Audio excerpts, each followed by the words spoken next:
Buenas noches y bienvenidos de nuevo a este espacio de entrevistas Córdoba Ahora de Onda Mezquita Televisión. Tenemos hoy en nuestro plató como invitado a Diego Jordano Salinas, diputado que fue del Partido Popular en la tercera, cuarta, quinta y sexta legislatura, director general de los servicios institucionales y jurídicos de Cajasur y principalmente y sobre todo abogado. Diego, buenas noches y bienvenido. ¿Qué hay? Buenas noches, sobre todo abogado. Efectivamente, de ahí sale todo lo demás. En parte sí, en parte no. O sea, quiero decir, la parte de pública, evidentemente hay un componente de voluntad de servicio, del sentido del Estado, de servicio al Estado, que es lo que te lleva a tomar la decisión de participar en política. Y lo demás sí es, toda la etapa de Cajasur, evidentemente, estaba relacionada con la abogacía. Porque aparte de ejercer de manera privada durante toda tu vida, digamos que las dos grandes patas profesionales de Diego Jordano ha sido su faceta política y su última faceta en Cajasur, sí, a la que ya pertenecía desde el año 78, creo que fue. Vamos, justo el 2 días antes de que naciera Martita, mi hija mayor, entré yo en Cajasur. Y después de haber pasado y de haber estado en política y en Cajasur, ¿pesa por igual una etapa y otra o se complementan? ¿O con cuál se identifica más Diego Jordano? Bueno, son realidades diferentes, aunque tiene algunos... Aquello era una caja de ahorros, Cajasur, y por tanto había un componente político que también había que tenerlo en cuenta, ¿no? Quiero decir que la experiencia política jugaba también en Cajasur para determinadas cosas, pero realmente lo importante creo que es la etapa de diputado, más que nada por empezar a ver los problemas desde lo alto. Es decir, te daba la situación de que tenías que contemplar los problemas desde lo alto, no desde tu cercanía de vecino, de pueblo, sino de la cercanía de España, ¿no? Y luego ya de Europa. Y que cualquier cosa que hacías la tenías que hacer pensando en España o pensando en Europa. Y eso te hacía subir, digamos, las visiones, y eso permitía después ver mejor las cosas diarias, digamos, ¿no? Incluso las cosas jurídicas. Hablabas, Diego, al principio de esta entrevista, que en tu caso la llegada a la política venía por la razón tan sencilla y tan noble de intentar hacer un servicio público, un servicio a la sociedad. ¿Ese leitmotiv que debe presidir, creo, la actividad política sigue dándose hoy en día? En principio creo que no se da. Cuando en mi caso era la mayoría de los diputados, tenían una profesión que ejercían y optaban por el servicio público durante un tiempo determinado y renunciando al ejercicio de su profesión. Luego se ha visto una profesionalización de la política que a mi modo de verla ha empobrecido, y buena parte del nivel de crispación que se observa hoy en día, sobre todo en el Congreso de los Diputados, yo creo que proviene de esa profesionalización de los políticos y el distanciamiento del objeto central, y el objeto central es el servicio al Estado. No tiene sentido el dedicarte a un cargo público si no es con el concepto de servicio al Estado. No compensa ni económicamente, ni compensa de ninguna otra manera, ni afectivamente, ni de ninguna manera, salvo que seas un profesional y vivas de eso, y no tengas más remedio que seguir viviendo de eso, no tengas otra salida, ¿no? Y en esa vocación de servicio y de dedicarse en cuerpo y alma a quienes además tanto le hayan votado como no le hayan votado, que son los ciudadanos, Diego Jordano siempre ha estado ahí donde se le ha necesitado, en cualquier sector, en ganadero, en el agrícola, de norte a sur de la provincia, de este a oeste. Yo he trabajado, realmente me he movido no solo por Córdoba, sino por toda Andalucía y por buena parte de España, en determinados temas, fundamentalmente en los temas agrícolas, por una de mis dedicaciones principales, que entre ellas el olivar, y luego por la otra en los temas dedicados a la extranjería y a la inmigración, que realmente me recorrí toda España con los temas de inmigración y de extranjería, ¿no? Y el tema de estar, cuando hablaba de la importancia de si, vamos, que si tiene o no tiene importancia el concepto de servicio al Estado, de servicio público. Es decir, no tiene sentido que después de 4 días en Madrid tú te bajes del tren, te montes en un coche y te vayas a un pueblo a una reunión de ganaderos, salvo que sea por servicio público, porque evidentemente no te van a pagar más porque vayas a esa reunión, ni te van a pagar menos porque no vayas. Y sin embargo el hecho de decir hay que ir porque hay un problema y hay que intentar resolverlo, es lo que yo creo que era el esquema por el que yo me movía, y creo que es el esquema por el que tiene que moverse cualquier servidor público. Sí, porque a Diego Jordano no le dolían prendas de irse un viernes por la noche, cuando todo el mundo va a empezar su descanso, no sé, a Fuenteovejuna, a Dos Torres, aunque sea reunirse con 8 personas. Viernes, sábado, domingo, festivo, daba igual el día. O sea, el problema era estar disponible. O sea, yo recuerdo que en el Congreso de Granada, el Regional de Andalucía de Granada, que yo dejé la Secretaría General, dije que en el tiempo que había estado en la Secretaría General no preguntaba, simplemente decía cuándo queréis que esté y a qué hora tengo que estar. Y les dije, y a partir de ahora siempre me tenéis a vuestra disposición, lo único que me tenéis que decir dónde tengo que estar y a qué hora tengo que estar. Ese concepto de disponibilidad es esencial en el ejercicio de lo público, porque es el concepto de cercanía a la población, no de cercanía a los jefes, ni cercanía al aparato del partido, que es el que te protege y el que te coloca en las listas, sino cercanía realmente a quien está representando, que es al ciudadano.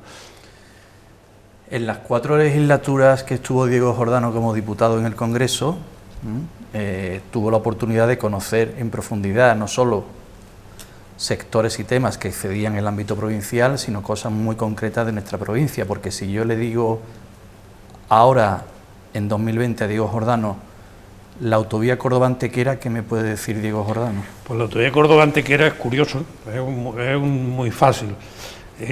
A Córdoba vino Paco Álvarez Casco, que era el secretario general del Partido Popular, portavoz de Fomento, para presentar el programa de infraestructura del PP para Andalucía. Y en la reunión previa que tuvimos en la sede del partido, antes de empezar la rueda de prensa, me estuvo explicando y le pregunté yo, digo, ¿y la autovía de Córdoba-Antequera? Dice, ¿y eso qué es? Digo, fácil. Entonces cogí el mapa de infraestructuras que él traía, cogí el mapa, cogí una regla y tracé una línea recta entre Córdoba y Málaga, digo, entre Córdoba y Antequera. Digo, mira, esta es la autovía que hace falta. O sea que se incorporó, ese trazo se convirtió en la autovía Córdoba-Antequera. Y se convirtió por la cercanía. Es decir, si tú no habías utilizado esa carretera, la carretera para todo el sur de la provincia, no conocía lo que era el agobio de circulación que se producía. Una densidad enorme de circulación, fuera a la hora que fuera, daba igual que fuera a las 7 de la mañana que a las 11 de la noche, había una densidad brutal de circulación. Y evidentemente los ciudadanos de Córdoba y los de Málaga, oye, necesitaban esa facilidad de comunicación. Y a partir de ahí pues se hizo.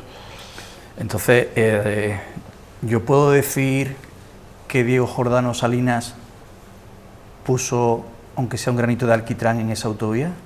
No, puse la autovía entera.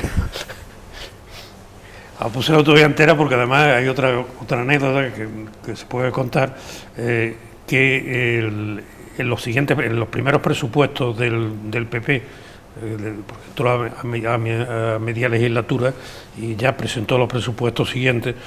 En los primeros presupuestos, para la autovía Córdoba-Antequera había una asignación de 25 millones de pesetas. Cuando yo vi los presupuestos dije, ya, esto, vamos, me corren a guantazos en Córdoba cuando vean que no hay ni para poner los carteles. y tuve que presionar, además fue así, fue una presión al Ministerio de Fomento, de Obras Públicas, perdón, a Rafael Arias Salgado, de que tenía que poner una cantidad importante para que fuera creíble la oferta, porque la habíamos hecho en campaña, la oferta electoral. Era una oferta escrita en campaña y por tanto no podía a esa oferta escrita en campaña que los ciudadanos habían conocido colocarle una partida tan ridícula. Y entonces forcé una enmienda de colocar 500 millones de pesetas para el inicio de la obra de la autovía. Hombre, resulta un poco fuerte presionar a un ministro, pero realmente yo tenía muy claro que si en un tema tan importante como ese el partido no respondía, o el gobierno no respondía, la consecuencia inmediata era que yo me iba. Y eso fue lo que le dije al ministro, ¿no? En ese caso, Diego, tu esfuerzo y tu dedicación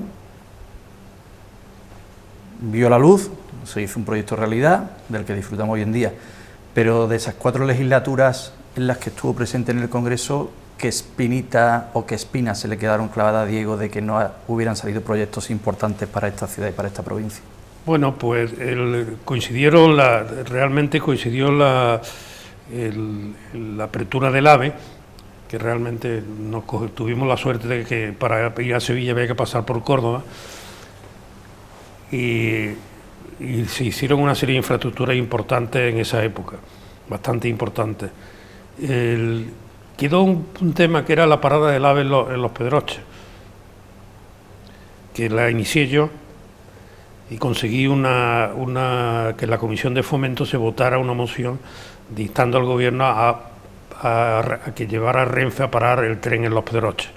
Luego eso se quedó aparcado, no lo pusieron en marcha y ha tardado muchos años en ponerse en marcha, pero lo cierto es que la iniciativa primera fue mía, de algo que había que hacer. Y cuando me fui y todavía no se había hecho, realmente fue algo que me dejó un mal sabor de boca de algo que no se había podido completar. Y luego en otro terreno totalmente diferente, en el tema del olivar, en el tema del olivar realmente la gestión de Loyola de Palacio, que en paz descanse, fue una gestión brillantísima, y para el sector del olivar español fue la salvación y sigue viviendo de la gestión que hizo Loyola de Palacio en ese tema del olivar, ¿no? Y eso creo que hay que reconocérselo, y en Baena desde luego se lo han reconocido. Y luego me quedó la espina, eso sí, de la diferente visión de los derechos de los inmigrantes con Aznar, precisamente, la discrepancia con Aznar del tratamiento que había que darle a los derechos de los inmigrantes. Y hubo un encontronazo la idea inicial y la idea central en que yo estuve trabajando muchísimos años con todos los grupos parlamentarios, no se pudo llevar adelante y se aparcó la legislación de derechos de los inmigrantes. Y ese es un tema que me deja el mal sabor de boca, porque se trabajó mucho, le dedicaba muchísimas horas y al final no salió. Bueno, 4 legislaturas, Diego, y llega el año 2000, hace ya 20 años, por eso quizás podemos hablar ya con más tranquilidad, y Diego Jordano se va de la política, decide de alguna manera, deciden otros por él que ha terminado. Bueno, yo creo que deciden otros por mí. Es decir, yo evidentemente acumulaba ya un cansancio de ejercicio del cargo, porque quieras que no hay una renuncia a la familia sobre todo, y a los hijos y demás, y quieras que no te apetece ya dedicarte a otras cosas. Realmente no quería en ese momento. Lo que pasa es que me hicieron un planteamiento absurdo de que figurara en el puesto número 3, cuando ya habían dado el puesto número 3 a una persona, lo cual implicaba que yo encima de ir en el puesto número 3, después de haber encabezado una candidatura, iba a quitar a una persona que ya le habían dado el puesto, con lo cual le dije que no. Esa persona quizás que se dedicaba a la política se sigue dedicando todavía, ¿no? No, Esa ya no se dedica. Ah. Y resulta que deja atrás varias décadas de trayectoria política. Lo que yo hice fue muy claro. Por eso, esa fue una conversación que yo tuve con Ángel Acebe un jueves por la tarde. Y ese jueves por la tarde yo cerré el libro de la política. No pasé página, sino cerré el libro y lo coloqué en la estantería. Y a la mañana siguiente, a las 8 de la mañana, estaba en Caja Sur, en mi puesto de trabajo. Total, que Diego Jordano deja de fajarse en el terreno del Congreso y le toca llegar, o vuelve a su puesto de trabajo en el 2000 a Caja Sur, y bueno, ya no le cuento nada, ¿no? A partir de 2000 hasta 2011, ¿no? Fue una etapa bonita, vamos, una etapa que evidentemente yo estaba ya acostumbrado pues, en la política a ciertos juegos y a ciertos manejos, ¿no? Pero evidentemente la etapa de Caja Sur en esa etapa fue radicalmente distinta. O sea, lo que pasa es que yo tuve la suerte de poder construir un equipo en la Caja muy importante, muy serio, muy trabajador, y estudiamos la carrera de nuevo juntos, porque en esa fase de Caja Sur, con una obsesión de Magdalena Álvarez con cepillarse al cura, no era otra la obsesión, sino cepillarse al cura. Y don Miguel Castillejo no se dejaba cepillar tan fácilmente, ¿no?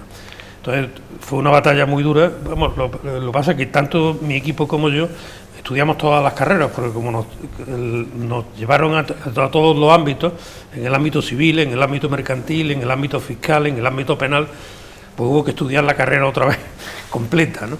Y defendernos en todos esos ámbitos. Y al final aquello fue un resultado de 48 autos y sentencias favorables y ninguna sentencia en contra. Ahí se tuvo que fajar Diego Jordano a derecha, izquierda, arriba y abajo, ¿no?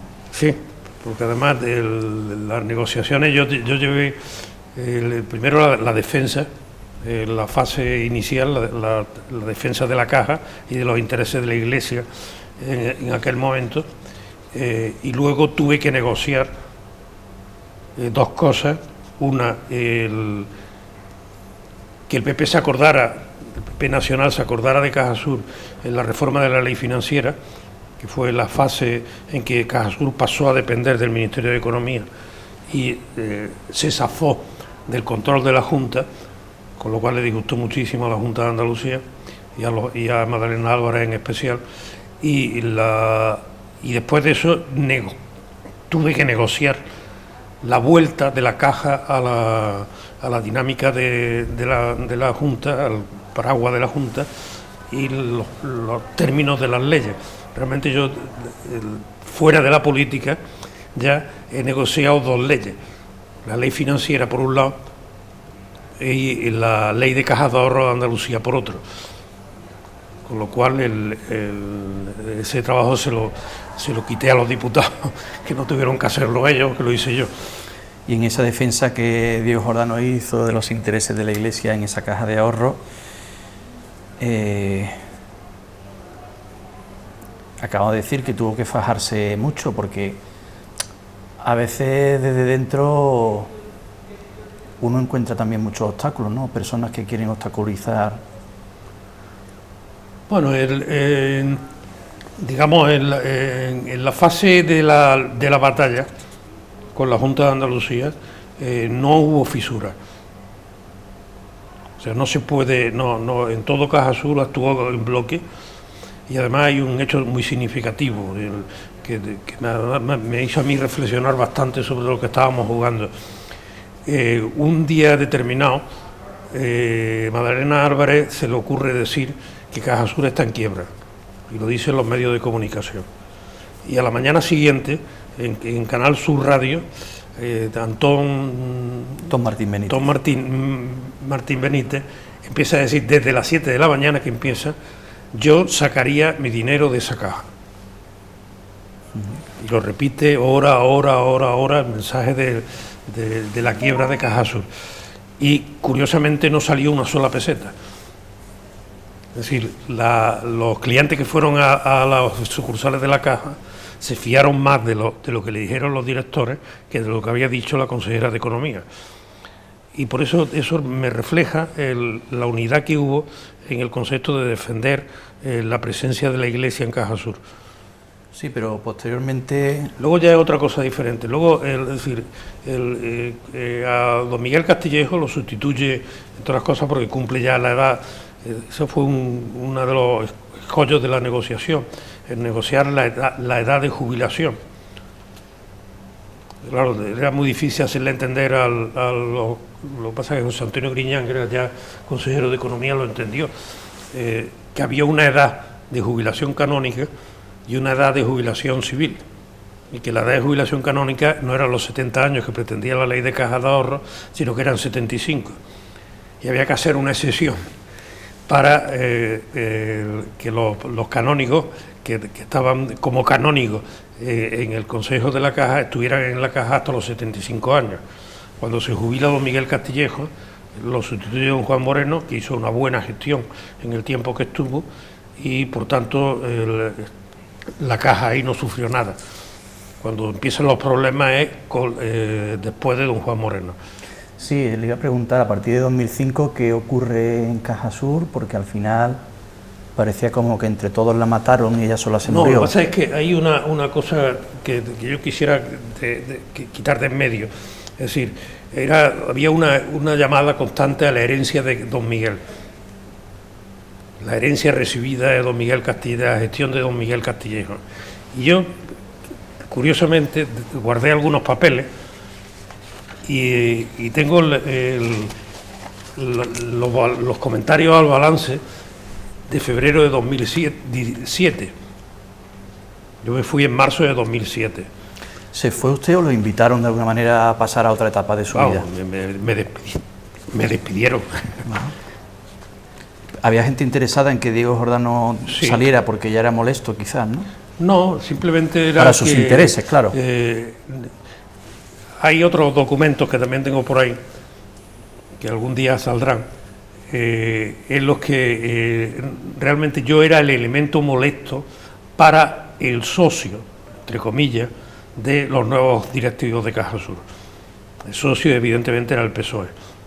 El PSOE había intentado quitarme en varias ocasiones y había pedido expresamente que me cortaran la cabeza, a lo que se negó don Miguel Castillejo y a lo que se negó don Juan Moreno.